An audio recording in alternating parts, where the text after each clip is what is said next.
Mag-start ka ulit, mag-try ka ulit, lumaban ka ulit.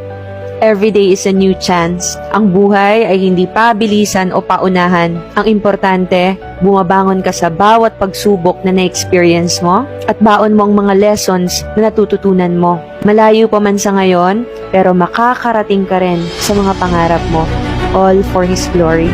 God bless you. Giinuman ang tatlong tatay at umihi yung isa, nag-usap yung dalawang tatay. Sabi nung unang tatay, "Pre, successful yung anak ko, isang engineer at nakabili ng sports car para lang iregalo sa babae niya." Sumagot yung pangalawang tatay, "Successful din anak ko, pre. Piloto yung anak ko at bumili siya ng helicopter para lang sa babae niya." Bumalik na yung isang tatay, "Ikaw pre, kamusta yung anak mo?" Tanong nung dalawa.